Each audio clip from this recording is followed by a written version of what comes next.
สว่างนอกโดยแสงไฟสว่างในโดยแสงธรรมเจริญสุขท่านผู้ฟังทุกท่านวันนี้ก็ปะกับรายการลมโพอาตมาภาพครูโคสิทธิ์ปริยัตยาภรณ์ก็เปียกมาปะกับท่านผู้ฟังทางคืนนี้ทุกวันเสาร์และวันอาทิตย์ก็นำเสนอกับท่านผู้ฟังโดยน้อมนำเอาสาระซึ่งเป็นคำสอนในทางพระศาสนานำเสนอแก่ท่านผู้ฟังเพื่อน้อมไปพิจารณาพร้อมกันนั้นก็นำข่าวสารที่ควรรับรู้รับทราบอาจจะเป็นกิจกรรมของฝ่ายคณะสงฆ์และกิจกรรมของวัดป่าแดงมหาวิหารนำเสนอแก่ท่านเมื่อตะวานี้เป็นวันครูแห่งชาติคือวันที่16เดือนมกราคมพุทธศักราช2564อาตมาได้พูดถึงความเป็นมาและความสำคัญของวันครูแล้วก็เน้นย้ำที่เราทุกคนมีครูและก็หลายท่านก็ทำหน้าที่เป็นบทบาทครูก็มีคุณสมบัติแห่งความเป็นครูก็ผ่านท่านผู้ฟังไปวันนี้ก็เพื่อที่จะเน้นย้ำถึงวันครูอาตมาภาพไปปะกลอนของท่านพลตรีเฉลิมชัยเสียงใหญ่เป็นอดีตอนุศาสนาจารย์แล้วก็เป็นอาจารย์เคยถวายความรู้ตอนที่อาตมาภาพได้เรียนอยู่ที่โรงเรียนบาลีเตรียมมจร.ที่วัดมหาธาตุเมื่อประมาณปี2524นับดูก็เหมือนละและขอมีโอกาสได้ปะท่านในงานทำบุญอายุได้ทำงานขึ้นบ้านใหม่ของท่านวิสิทธิ์ก็หลายปีละก็มาปะท่านแล้วท่านก็ได้ส่งกลอนมาให้อ่านถึงวันเป็นระยะเวลาหลายปีละวันนี้ก็มาปะกลอนที่เป็นเคลื่อนลำลึกถึงครูก็อยากจะนำมาเสนอท่านทั้งหลายเพื่อลำลึกถึงครูแถมวันหนึ่งก็คงจะบาจาจนเกินไปในหัวข้อน้อมกราบการุณพระคุณของครูท่านว่าไว้อย่างนี้ครูของโลกเลิศที่สุดพระพุทธเจ้าครูขัดเกลาก่อสุขล้ำพระธรรมขันธ์ครูพระสงฆ์สืบธรรมสอนปลุกป้อนปั่นครูรักมั่นแม่พ่อสอนลูกก่อนมาครูล่มกระล่มราชาผ่องทำครองราชครูของชาติชูสอนสื่อหนังสือหนังหาครูสองคู่ปู่ย่าใหญ่และยายตาครูรักษาสืบเสน่ห์เทพเทวันครูหมู่ญาติชาติเชื้อไขทุ่มใจรักครูเพื่อนพักรักเพื่อนพ้องประคองขวัญครูพี่น้องปองรักชิดสนิทกันครูรักมั่นหมายเชิดชูคือคู่ครองครูพันผูกลูกชายหญิงรักยิ่งยวดครูตำรวจตรวจภัยผ่านพ้นบ้านช่องครูพลเรือนเยือนเยี่ยมราชสวัสดิ์ปองครูมือทองคล่องขายดีไม่มีพัก ครูอาสาสืบปลอดภัยหัวใจส่อง ครูปกป้องเป็นทหารวงการประจักษ์ ครูหมอแพทย์พยาบาลสืบงานอารักษ์ ครูพิทักษ์ทำปลอดภัยผู้ใหญ่กำนัน ครูผู้นำอำเภอ เทศาผู้ว่าจังหวัด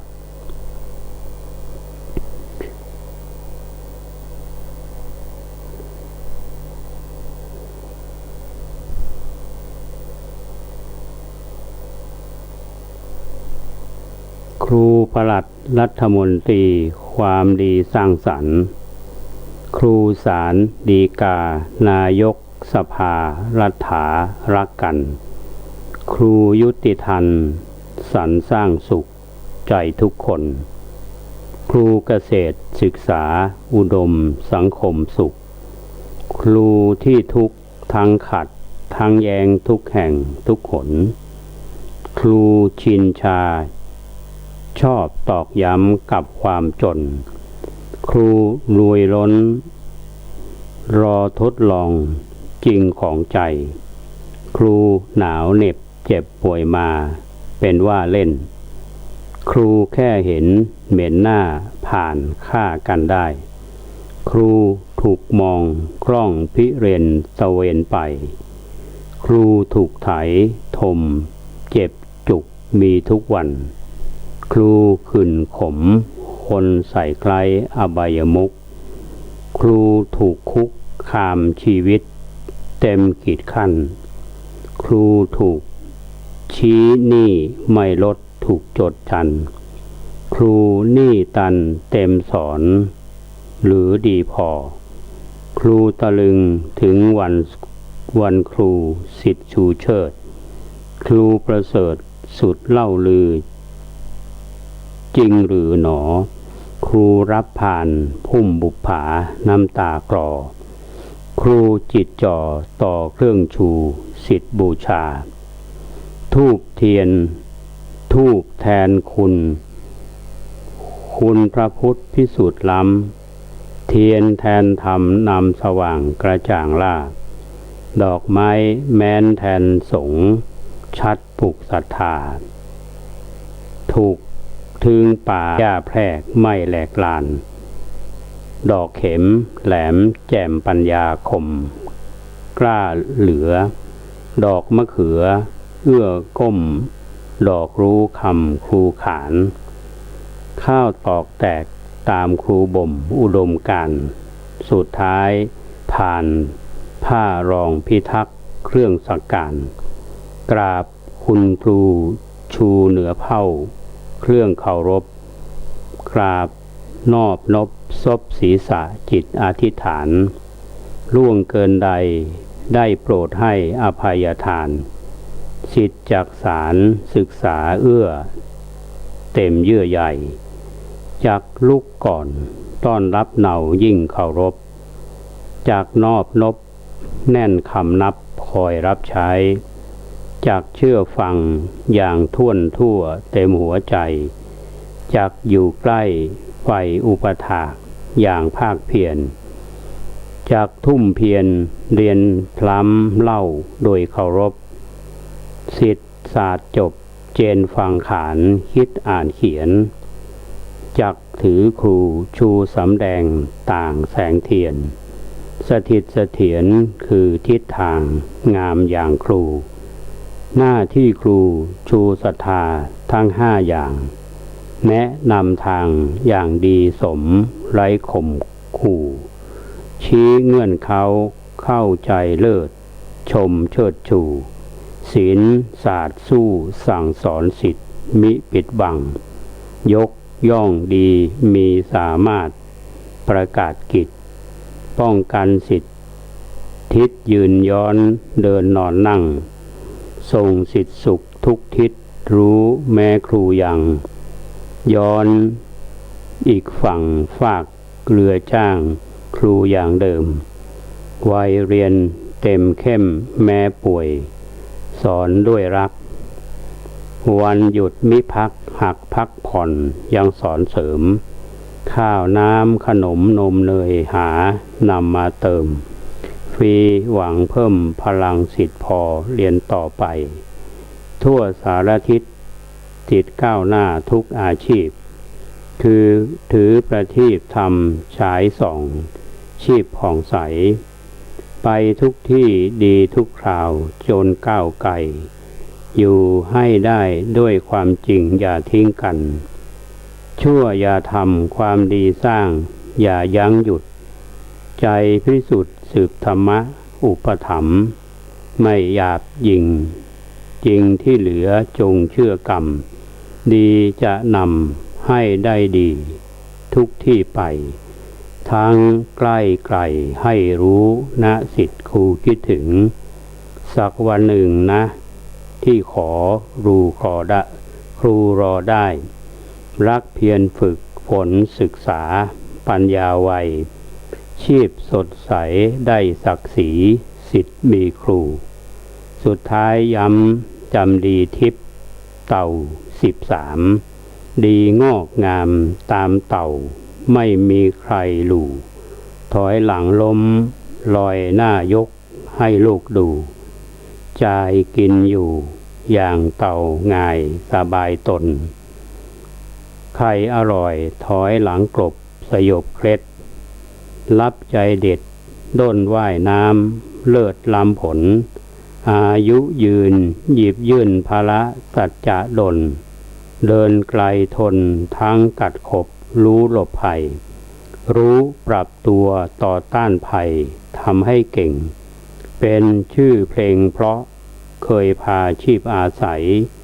เต่ากินผักบุ้งทุ่งนิเวศงามเพศวัย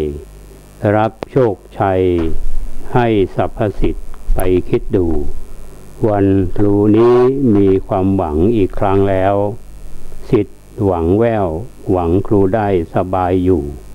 กราบทุกครั้งหวังครูรื่นรมชื่นชูกตัญญูครูชูเชิดมิละกตเวทีจากหัวใจสิทธิ์ทุกคนโดยผลตรีเฉลิมชัยเสียงใหญ่16มกราคม2564ท่านผู้ฟังก็ฟังไปก็ใช้เวลาพอสมควรก็เกือบ10 กว่านาทีเรามาฟังพร้อมกันท่านผู้ฟังแล้วก็พิจารณาอ่านกลอนของท่านก็ทำให้ได้นึกถึงครูดังที่เฮาท่านทั้งหลายได้ลำลึกเช่นเดียวกันเพราะฉะนั้นวันนี้ก็คิดว่าท่านผู้ฟังที่รับฟังรายการทุกท่านก็คงนึกถึงครูอาตมาก็นึกถึงครูท่านหนึ่งซึ่งอาตมาภาพยังจำได้อยู่ทุกวันนี้โดยเฉพาะการครูที่ได้ประสิทธิ์ประสาทวิชาถึงแม้ว่าจะบ่โดยตรงก็คงจะเป็นลักษณะโดยทางอ้อมหรือที่เราเรียกว่าครูพักลักจำหรือว่าดูการกระทำของท่านโดยเฉพาะงานเผยแผ่วิทยุคือการบรรยายธรรมทางวิทยุอาตมาภาพจะขอย้อนไปถึงตั้งแต่อาตมาไปอยู่ที่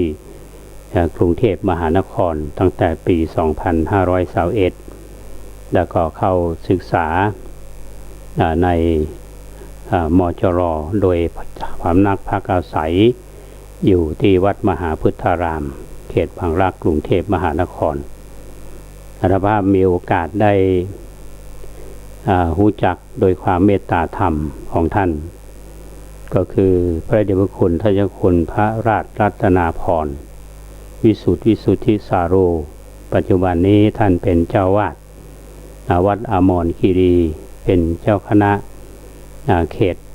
ทวีวัฒนาก็ถึงแม้ว่าเวลามันจะผ่านไปเนิ่นนานได้หลายปีแต่ความที่พระท่านมีเมตตาธรรมต่ออาตมาก็อยากจะเล่าสู่ท่านทั้งหลายได้ฟังจุดกำเนิดของการที่มาเป็นผู้จัดรายการวิทยุได้ในช่วงนั้นอาตมาภาพ ก็กำลังเรียนหนังสืออยู่ที่มหาวิทยาลัยมหาจุฬาลงกรณราชวิทยาลัยตั้งแต่ศึกษาในระดับของโรงเรียนบาลีเตรียมศึกษาเรียนอยู่วิทยาลัยครูศาสนศึกษา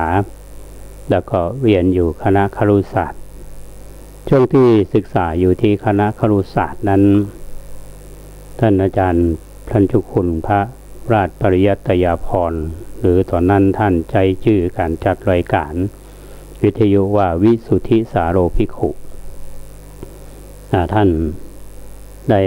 พำนักอยู่ที่วัดนากลางซึ่งจัดรายการ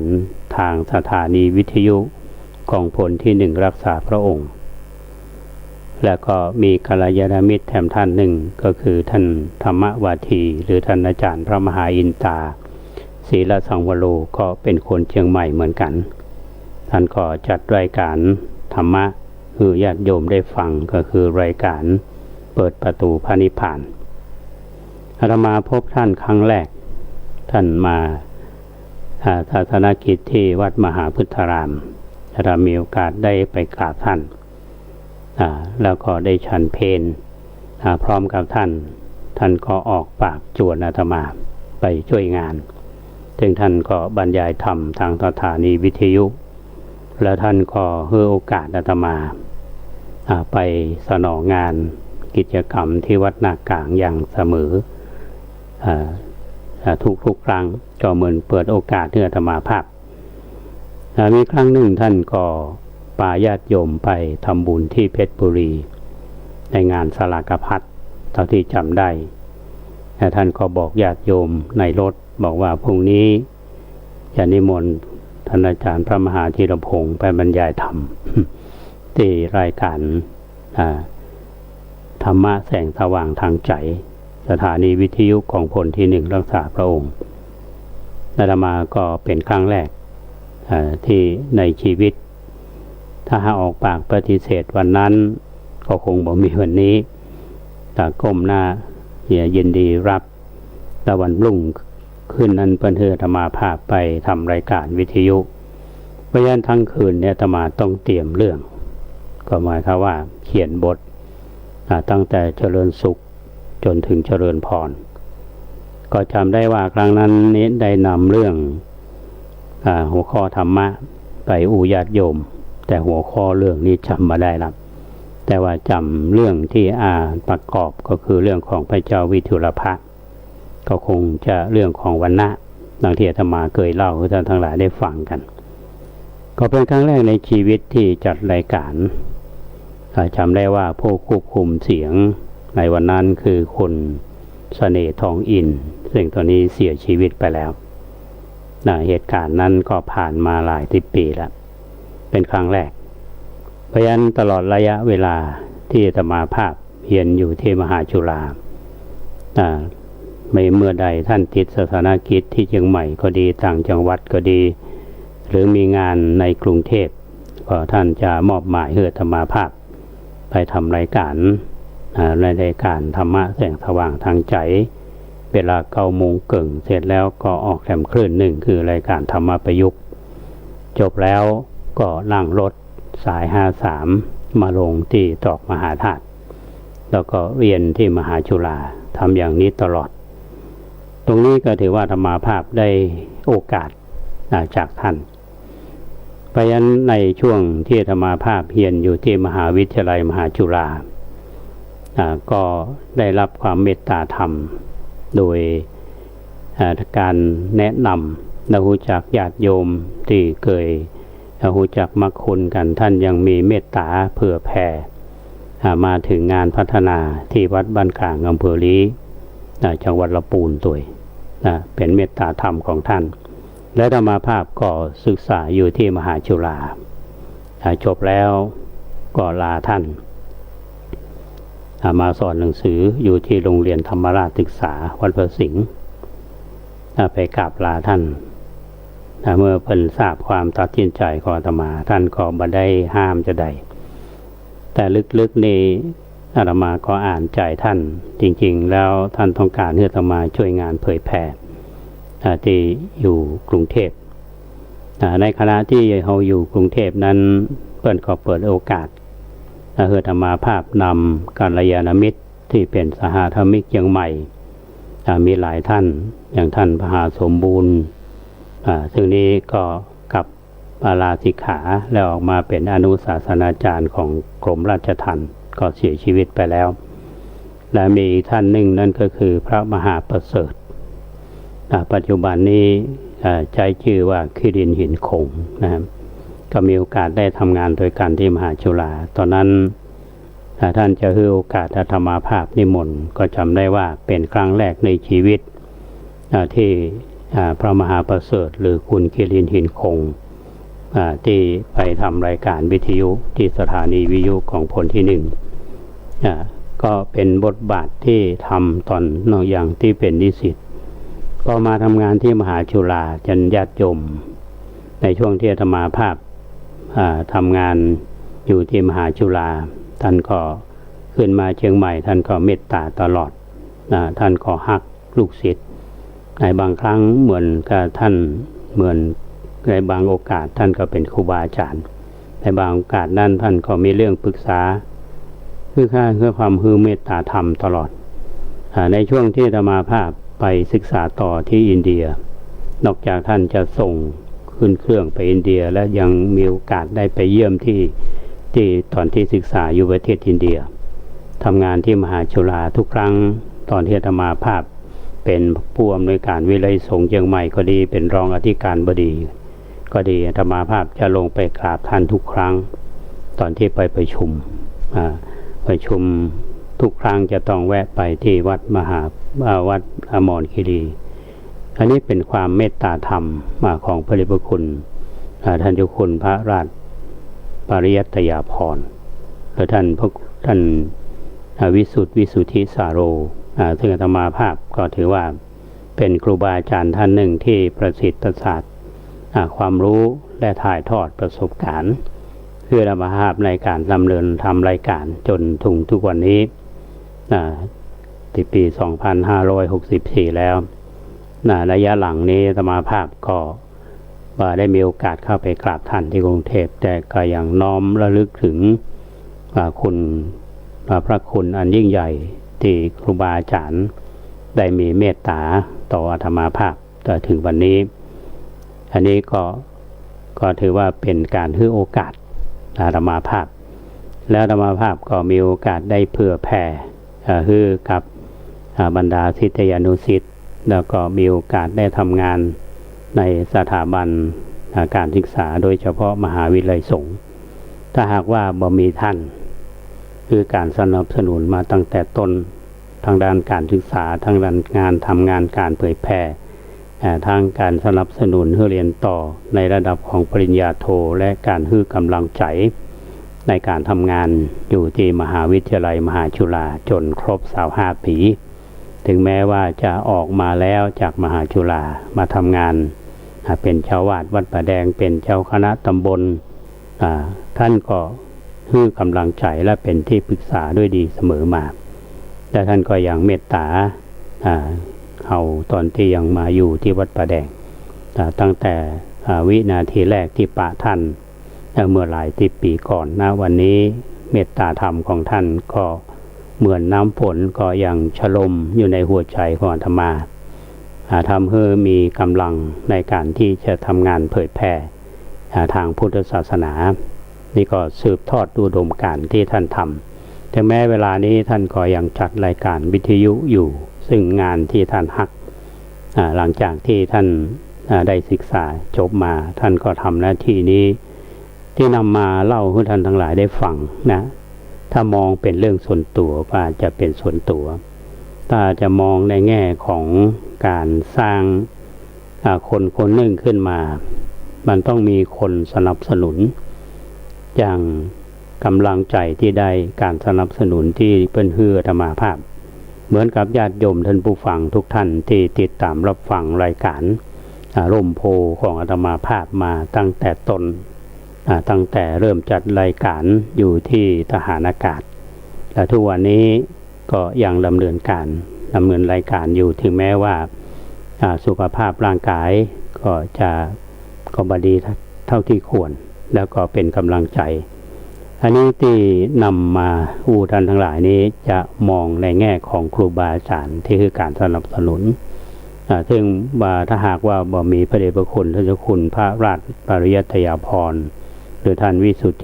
ธิสาโรภิกขุนี้ธรรมาภาพคงบ่มีวันนี้นี่แถมบทบาทหนึ่งที่ท่านได้ช่วยเหลือขอธรรมาก็เล่าสู่ท่านทั้งหลายได้ฟังในวันนี้ก็คิดว่าคงจะมีที่มาที่ไปก็คงจะละเลยกลิ่นอายของวันครูพอผ่านไปเมื่อตะวันนี้เรามีบรมครูเรามีครูคนแรกมีพ่อมีแม่เรามีครูบาอาจารย์ที่ประสิทธิ์ประสาทวิชาแต่ครูที่ได้ประสิทธิ์ประสาทวิชาในการทำงานเผยแผ่แบบธรรมาภาพแบบครูพักรักจำเรียนรู้จากท่านที่ทำสังเกตงานที่ท่านทำก็ทำให้มีวันนี้ก็คิดว่าท่านผู้ฟังก็คงจะรับทราบว่าวันนี้อาจจะเป็นเรื่องส่วนตัวไปก็ต้องขออภัยท่านก็คิดว่าคงมีประโยชน์กับท่านผู้ฟังว่ากว่าจะมาถึงวันนี้ได้เอามีคนที่สนับสนุนมีครูบาอาจารย์และที่สำคัญยิ่งนั่นคือญาติโยมท่านผู้ฟังที่ติดตามรับฟังรายการคือกำลังใจและคือการสนับสนุนในงานที่ทำในบทบาทของนักเผยแผ่ก็ดีบทบาทของในฐานะเป็นฝ่ายปกครองก็ดีบทบาทในการทำงานเพื่อพระพุทธศาสนาก็ดีอันนี้ต้องขออนุโมทนาบุญกับทุกท่านในช่วงนี้ก็คงจะพักสักกรรมในช่วงที่สองเข้ามาปะกันก็คงจะนำเสนอเรื่องราวของท่านครูบาเจ้าศรีวิชัยในเรื่องที่น่าศึกษาและน่าเรียนรู้ช่วงนี้ก็คงจะคนเกษตรก็คงจะมีเพลงคันรายการสักกรรมก็มาปะกันท่านผู้ฟัง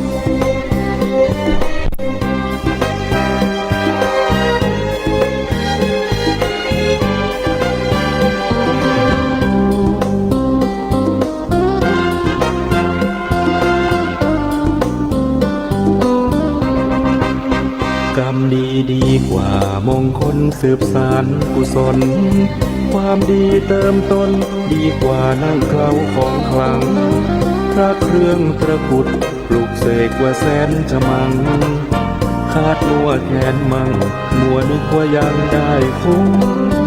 อันธพาลเกลื่อนเสาะหาเอามาปลอบขวัญยังตายเกลื่อนกันชีวันดับพลันอยู่หลุมธรรมะต่างหากดึงจากนรกตกขุมเป็นเครื่องคอยคุ้มเพราะเป็นพระองค์จริงกรรมดีกว่าวัตถุมงคลทำดีในตนผู้คนไหนอยากจะยิ่งเป็นโจรไร้ธรรมก่อกรรมจิตใจผีสิงไม่โดนปืนยิงก็ยิ่งเหมือนตายเกินตายกรรมดีกว่านำพาเนื้อกรรมหลุดพ้นมันดูแลตนให้ตนเกิดผลผ่องใส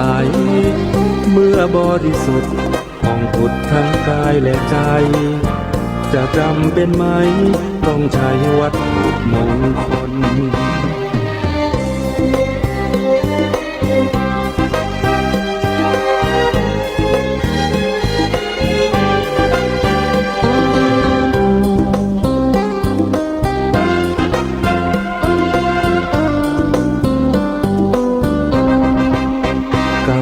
ดีกว่ามงคลสืบสานกุศลความดีเติมต้นดีกว่านั่งเคล้าของขลังพระเครื่องตระกุดปลุกเสกว่าแสนฉมังคาดมัวแขนมังมัวนึกว่ายังได้คุ้มอันธพาลเกลื่อนเสาะหาเอามาปลอบขวัญยังตายเกลื่อนกันชีวันดับพลันอยู่หลุมธรรมะต่างหากดึงจากนรกตกขุมเป็นเครื่องคอยคุ้มเพราะเป็นพระองค์จริงกรรมดีกว่าวัตถุมงคลทำดีในตนผู้คนไหนอยากจะยิ่งเป็นโจรไร้ธรรมก่อกรรมจิตใจผีสิง ไม่โดนปืนยิงก็ยิ่งเหมือนตายเกินตายจำดีดีกว่านำพาเนื้อกรรมหลุดพ้นมันดูแลตนให้ตนเกิดผลผ่องใสเมื่อบริสุทธิ์ผ่องผุดทั้งกายและใจจะจำเป็นไหมต้องใช้วัตถุมงคล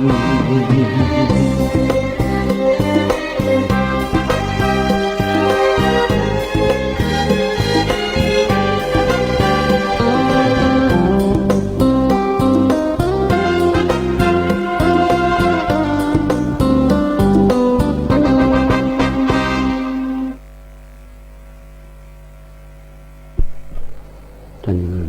ผู้ฟังกำลังฟังรายการลมโพตั้งสถานีวิทยุสาธารณะจังหวัดเชียงใหม่ธรรมาภาพพระครูโคสิทธิ์ปริยตยาภรณ์ผู้ดำเนินรายการก็อยู่กับท่านผู้ฟังในช่วงที่2ของรายการก็ต้องขออนุโมทนากับญาติโยมที่ติดตามรับฟังรายการนี้ทั้งที่เป็นพลังเงียบแล้วก็ท่านที่ได้โทรศัพท์มาแจ้งอย่างคุณแม่ขวัญเมืองจากช่างเขียนท่านก็ส่งสัญญาณมาว่าท่านฟังอยู่นะแล้วก็ญาติโยมหลายท่านที่ติดตามรับฟังก็อย่างบรรดาพระเจ้าประสงค์หลายวัดว่าท่านขอเมตตาฟังรายการนี้อยู่เหมือนกันก็ต้องขอบคุณอันนี้ก็ต้องขออนุโมทนากับอาจารย์อรสาเมืองแก้วนะครับอยู่บ้านลานตองอำเภอสันกำแพงอาจารย์นี้ได้อุปถัมภ์วัดป่าแดงเอามาตั้งแต่ต้นเลยตั้งแต่สมัยท่านพระครูสังฆบริหารดำเนินรายการแล้วก็มาต้องท่านดร.กำพลยังจำพรรษาอยู่วัดป่าแดงเฮาแล้วก็อาตมาภาพและพระสงฆ์องค์เนนก็ได้รับการอุปถัมภ์ว่าจะเป็นการช่วยสนับสนุนกิจการของวัดก็ดีบางช่วงท่านก็นำพืชผักหลายๆชนิดเนี่ยก็นำมาถวายก็คือเป็นอาหารพระเนนช่วงนี้ก็ได้ช่วงเช้างดบิณฑบาตก็พระเนนก็ทำอาหารตามอัตภาพอันนี้อาจารย์อรสาท่านก็ได้มาถวายอยู่เป็นประจำก็ต้องขออนุโมทนาแล้วก็ขอแจ้งให้กับบรรดาญาติโยมท่านผู้ฟังที่เป็นคณะศรัทธา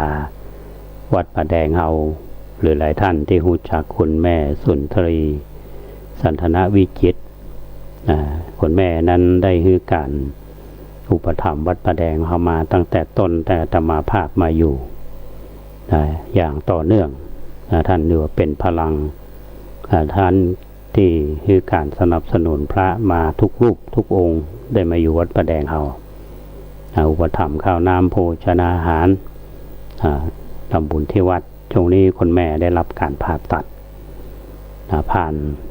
ขีดอันตรายไปเรียบร้อยที่หลายท่านเป็นห่วงอันนี้ทราบจากคุณแม่ทองเหรียญทิพย์กนกซึ่งเป็นผู้ที่ใกล้ชิดแล้วก็ได้ประสานกับลูกสาวคุณหญิงเชื่อน้องหญิงก็ท่านที่เป็นห่วงแต่มีโอกาสได้ไปเยี่ยมตอนนี้คุณหมอเพิ่นก็พักฟื้นอยู่ถ้าเอาไปเยี่ยมอาจจะติดเชื้อก็ทราบว่าอาการดีขึ้นดีวันดีขึ้นเพราะบุญกุศลที่แม่ทำมาตลอดก็ขอเป็นกำลังใจแจ้งให้ท่านทั้งหลายได้ทราบก็ทุกท่านที่ถามมาก็เป็นห่วงนะครับสำหรับท่านที่รู้จักมรรคผลก็คงสบายใจอันนี้ก็เป็นเรื่องที่เราหันความสำคัญเพราะว่าญาติโยมทุกท่านอาจจะไกลจะไกล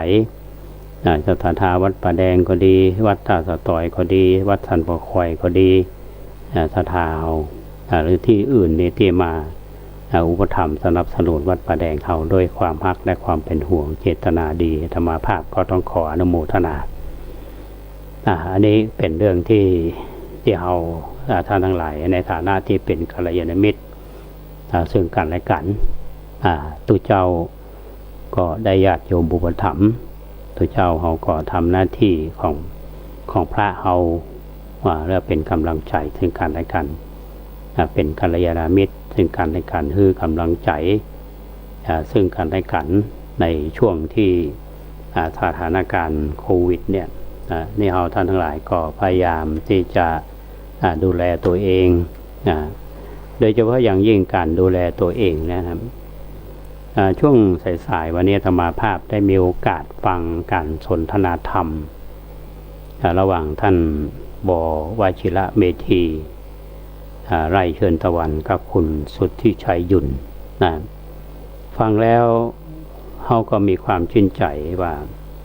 ในสถานการณ์อย่างนี้นะครับถามว่าธรรมะคำสอนในทางพระศาสนาที่น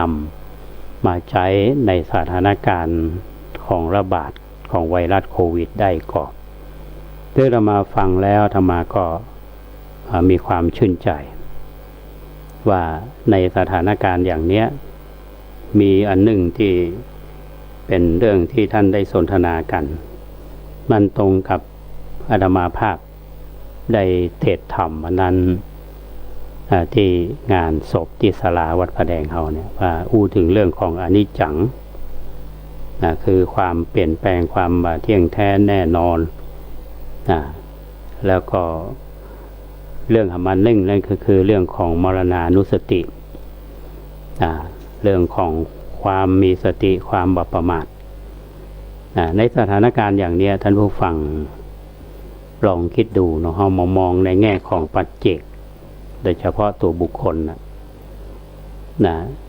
อย่างเราไปเทศส่วนใหญ่เนี่ยอาตมาเทศงานศพเนี่ยอาตมาจะเรื่องของอนิจจังเรื่องของกฎของธรรมชาติและทฤษฎีความเปลี่ยนแปลงที่พระพุทธเจ้าท่านได้สอนเอาไว้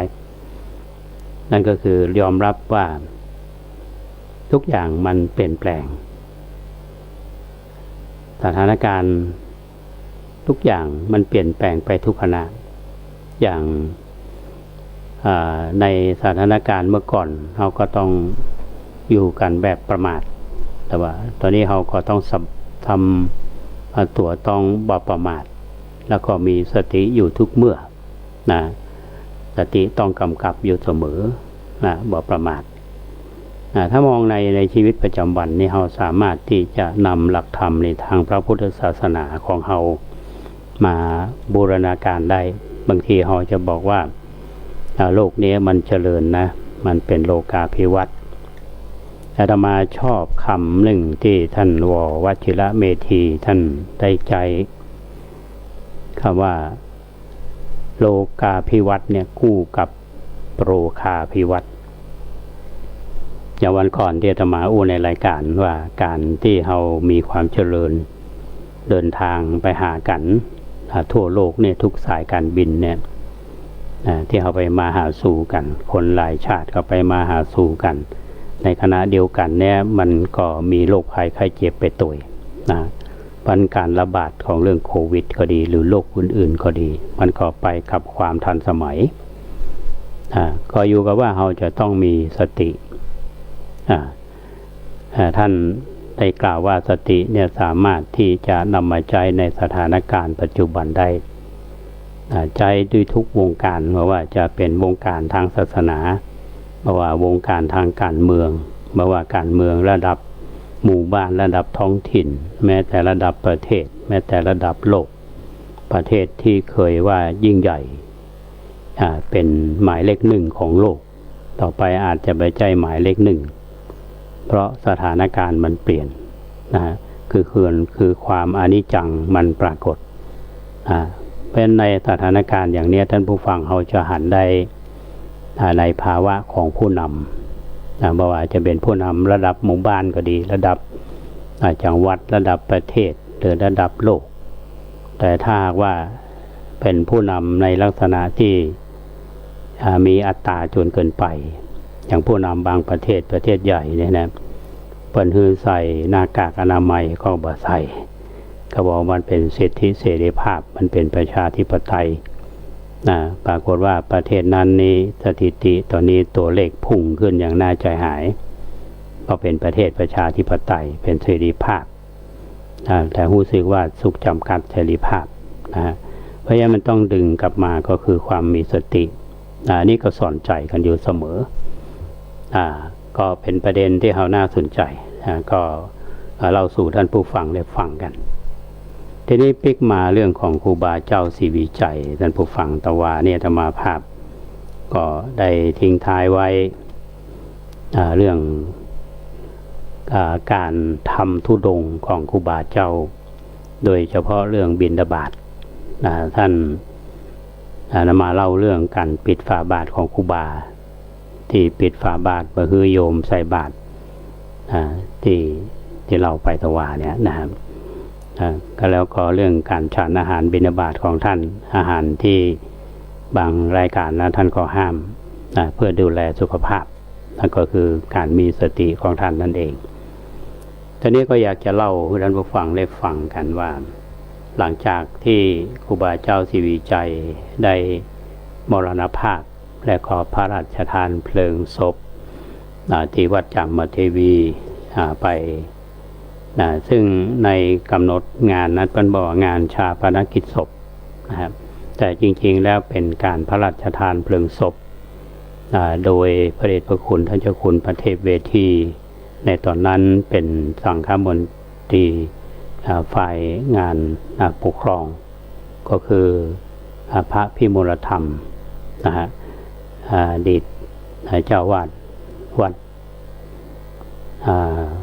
มหาธาตุตอนนั้นท่านเป็นเจ้าวาดอยู่วัดสุวรรณารามที่อยุธยาที่เรารู้จักการแนะนำหลวงพ่ออาตภะก็ได้ขอเรื่องคือพระราชทานเพลิงเป็นกรณีพิเศษทีนี้พอพระราชทานเพลิงแล้วที่วัดจามเทวีนั้นมันจะมีเรื่องของอัฐิของท่านอัฐิคือกระดูกเนาะที่ทำการพระราชทานเพลิงศพเนี่ยทั้งขี้เต่าก็ดีกระดูกของท่านก็ดี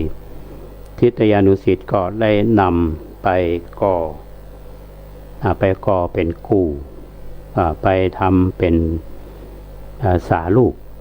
นะครับทีนี้คำว่าสารูปเนี่ยท่านผู้ฟังมันย่อมาจากคำว่าสมณะสารูปคือรากศัพท์เดิมก็หมายถึงระเบียบข้อวัดปฏิบัติสำหรับพระภิกษุสามเณรโดยได้กำหนดเอาสำรวมเคร่งครัดหรือว่ารักษาสมณะสารูปเพื่อสมกับที่เป็นเพศสมณะ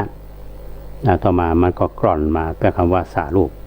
ทีนี้คำว่ากู่ที่ธรรมาอู่ตะกี้เนี่ยก็หมายถึงสถานที่บรรจุอัฐิของพระภิกษุสงฆ์ที่เป็นพระมหาเถระหรือว่าคฤหัสถ์บางทีอาจจะคล้ายเจดีย์บางทีอาจจะเป็นซุ้มมณฑปราสาทรูปแบบต่างๆก็ได้ในเรื่องนี้เรื่องของงานพระราชทานเพลิงศพเนี่ยท่านอาจารย์อานันต์พุทธธรรมโมก็เปิ้นก็ไปสัมภาษณ์ครูบาดวงดีสุภัทโธผู้เป็นลูกศิษย์ของครูบาเจ้าศรีวิชัยอดีตเจ้าวาดวัดตาจำปีที่อำเภอสันป่าตองเมื่อปี 2544 ท่านก็ได้กล่าวตรงกันว่าหลังจากเสร็จงานพระราชทานเพลิงศพของครูบาเจ้าศรีวิชัยที่วัดจามเทวีแล้วเนี่ยก็ได้เกิดเหตุชุลมุนวุ่นวายโกลาหลเพราะอยากได้อัฐิถึงแม้แต่ขี้เท่าทานของครูบาเจ้าศรีวิชัยไปครอบครองเพื่อสักการะบูชาในขณะที่ว่าพื้นดินที่ประกอบพิธีพระราชทานเพลิงศพตลอดทั่วบริเวณวัดจามเทวีได้ขุดทะลวงลึกลงไป 2-3 เมตรท่านผู้ฟังลึก3 เมตรซึ่งคณะกรรมการเมืองละปูนก็ขอกองกำลังจาก ผู้บังคับการจังหวัดฐานบกเชียงใหม่เขาค่ายกวิระนี่ใจรถทหารมา2 กันแล้วก็ขอกำลังจากค่ายสุรศักดิ์มนตรีที่ลำปางมาแถม1 กันมาดูแลความเรียบร้อยการควักดินหรือว่าเอาเศษขี้เถ้าจากงานพระราชทานเพลิงศพครูบาเจ้าศรีวิชัยเนี่ยไปเป็นส่วนผสมของมวลสารสร้างวัตถุมงคลรุ่นต่างๆที่จะนำมาบดมาสมเป็นดินเป็นหูปปั้นหูปเหมือนครูบาเจ้าก็ดีที่สร้างตามวัดต่างๆนั้นก็มีหลักฐานยืนยันหลายวัดด้วยสารูปของครูบาเจ้าศรีวิชัยเนี่ยที่วัดจามเทวีปั้นโดยครูบาบุญถึมพรหมเสโนและสารูปครูบาเจ้าศรีวิชัยที่วัดบ้านปางปัจจุบันนี้ก็อยู่ที่พิพิธภัณฑ์บริขารที่วัดบ้านปางทีนี้วัตถุประสงค์ที่การนำสรีระร่างของครูบาเจ้าศรีวิชัยเนี่ยตอนที่ท่านทำเผาจริงเนี่ยในถังเล็กนะครับเพราะว่าในคืนของวันที่21 มีนาคม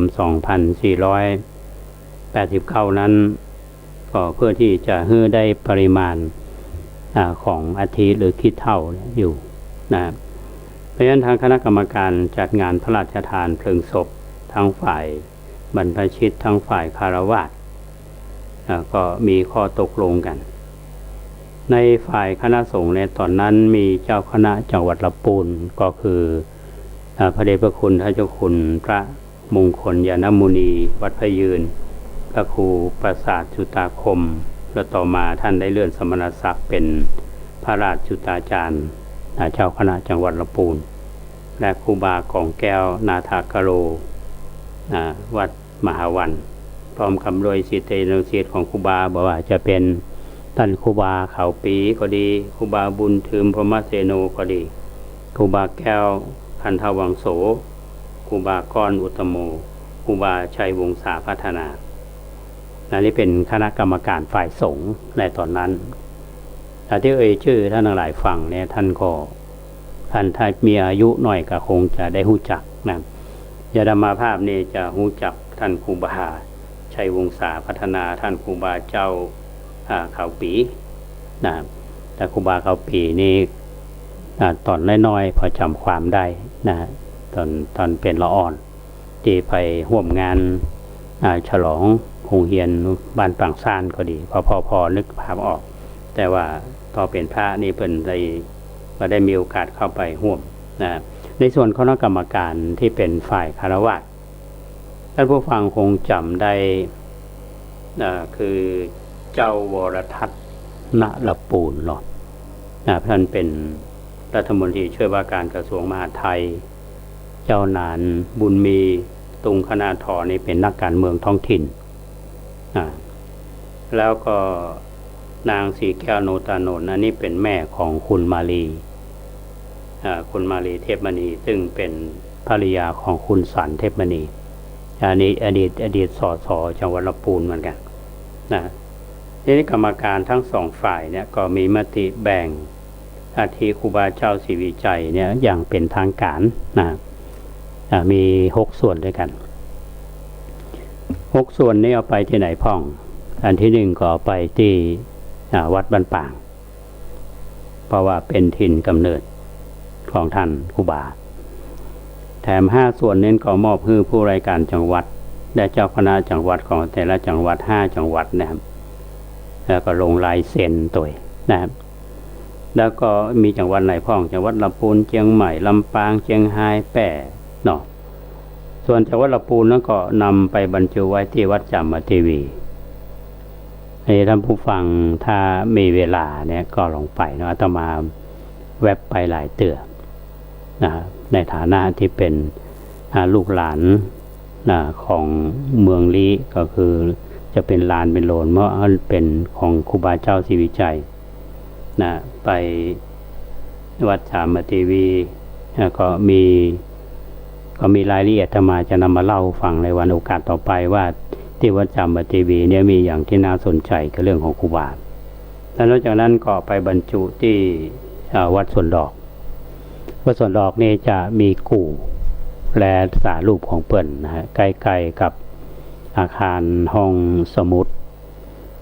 ของมหาวิทยาลัยมหาจุฬาลงกรณราชวิทยาลัยก็อยู่ในพื้นที่ของวัดสวนดอกนั่นผู้ฟังตอนเรามาทำงานอยู่ที่มหาจุฬานี้25 ปีก็เห็นความเปลี่ยนแปลงของวัดสวนดอกหลายท่านอาจจะสงสัยว่าวัดสวนดอกแล้วก็วัดพระเจ้าเกาตื้อแต่ประเดี๋ยวนี้ฮ้องว่าวัดสวนดอกคำว่าเกาตื้อนี่บ่มีละเมื่อก่อนวัดสวนดอกก็วัดหนึ่งวัดเกาตื้อก็วัดหนึ่งแต่เป็นรวมกันนะมันจะมีกำแพงกั้นการเป็นยาวในระหว่างหลังกูคูบากับห้องสมุดตัวนี้เอาไปเราจะหันต้นขยอมขึ้นเนาะเป็นจะแนวยาวไปเชื่อมกับซุ้มประตูอันร้านอาหารปันนั่นนะครับอันนี้เป็นเขตแบ่งเขตกันระหว่างวัดสวนดอกกับวัดพระเจ้าเกาตื้อนะและแถมที่หนึ่งที่บรรจุอัฐิของท่านก็คือวัดพระแก้วดอนเต้าที่ลำปางอาตมาเคยเล่าเรื่องวัดพระแก้วดอนเต้าคือท่านทั้งหลายได้ฟังกันแต่ว่าไม่ได้เล่าเรื่องครูบาว่าครูเพิ่นอยู่ตรงไหนนะครับทีนี้ก็มีแถมที่วัดพระบาทในจังหวัดเชียงรายแล้วก็ที่จังหวัดพะเยาก็คือวัดพระธาตุศรีโคมคำหรือวัดพระเจ้าตนหลวงนะอันนี้ก็เป็นเรื่องที่นำมาเล่าสู่ท่านทั้งหลายได้ฟังว่ากูหรือว่าสารูปครูบาในวัดต่างๆแล้วก็ยังมีข้อมูลเพิ่มเติมอยู่อย่างคุณบุรีรัตนาซึ่งเป็นนักเขียนท่านก็ได้ระบุว่ามี4 ส่วนที่แบ่งมีไปวัดบ้านปางวัดจามเทวีส่วนที่3เนี่ยครูบาเจ้าอภิชัยข่าวปีบรรจุที่วัดสวนดอกที่อาตมาว่าเนี่ยแล้วก็ผ้าขาวดวงตาปัญญาเจริญซึ่งเป็นลูกศิษย์ของครูบาเจ้าศรีวิชัยเพื่อนก็เอาไปบรรจุเป็นคู่ที่ดอยงมหรือดอยงุ้มเนี่ยท่านผู้ฟังอันนี้ก็จะอยู่ในเขตอำเภอบ้านทิจังหวัดลำพูนอาตมาเกยเตียวขึ้นไปเนาะเตือหนึ่งละเตียวขึ้นไปอยู่บนเนี่ยจะหันถึงเชียงใหม่ถึงลำพูนดอยงุ้มหรือดอยงมอันนี้ส่วนอาจารย์สิงค้าวรรณใสเป็นว่าได้แบ่งไปหลายที่เขตจังหวัดภาคเหนืออันนี้บ่มีรายละเอียดเพราะฉะนั้นอาตมาก็จะได้นำมาอู้สู่ท่านทั้งหลายได้ฟังในโอกาสต่อไปว่าอัฐิของครูบาเนี่ยเอาไปบรรจุเป็นกูที่ไหนพ่องหรือว่ามีสารูปของท่านไปประดิษฐานที่ไหนพ่องอันนี้ก็เป็นเรื่องราวที่จะนำมาเล่าสู่ท่านทั้งหลายได้ฟังก็คงจะเป็นวันเสาร์และวันอาทิตย์หน้าก็จะนำมาเล่าเพื่อท่านได้ฟังกันท่านฟังแล้วเรารู้สึกเป็นจะใดเนาะก็มาบอกกล่าวกันพ่องก็โทรศัพท์มา0818815690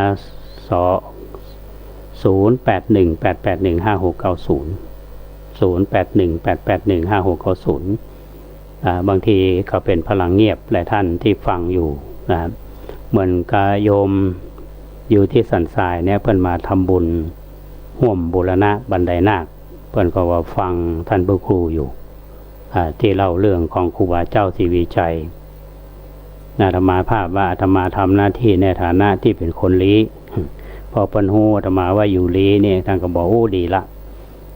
นำเรื่องราวของครูบามาเล่าสู่ให้คนรุ่นหลังได้ฟังหรือคนที่บ่เคยฮู้เรื่องนี้ฟังก็จะเป็นบุญอันนี้ก็เป็นกำลังใจอันหนึ่งต้องอนุโมทนากับโยมเพราะฉะนั้น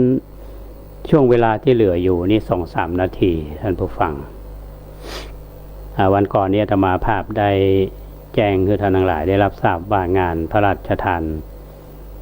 เพลิงศพพระครูสุวัฒน์วรคุณหรือตุลุงคำอดีตเจ้าคณะตำบลวัดเกตอดีตเจ้าวาดวัดสันปะคอยที่ประชุมคณะสงฆ์ประชุมกันเมื่อวันที่15 ก็ศรัทธากันประชุมเต็มนะครับก็มีมติยืนยันนะครับกำหนดเดิมก็คือวันที่27 28 29 30อันนี้2 ทุ่มก็จะมีเทศน์และสวดพระธรรมทุกคืนส่วนวันที่31นั้นเป็นวันพระราชทานเพลิงศพเป็นวันพระราชทานเพลิงศพแต่เราจะใจมาตรการเข้มข้นเข้มข้นดังที่มาตรการที่ของกระทรวงเป็นกำหนดไว้งานพระราชทานเพลิงเนี่ยนะฮะก็คือต้องปฏิบัติอย่างเคร่งครัดต้องขออนุญาตทางเทศบาลนครเชียงใหม่นี่รายละเอียดคณะกรรมการที่เป็นประชุมกันก็คงจะได้อู้จากันส่วนที่จอดรถนั้นก็ทางค่ายกาวิระเปิ้นให้ความร่วมมือมีรถเข้าไปจอดได้200 กัน200 กันอันนี้ก็ต้องขออนุโมทนาท่านผู้บังคับการทหารบกมทบที่33พร้อมทั้งสารวัตรทหารที่ได้ให้ความร่วมมือกับทางวัดกับทางคณะสงฆ์ส่วน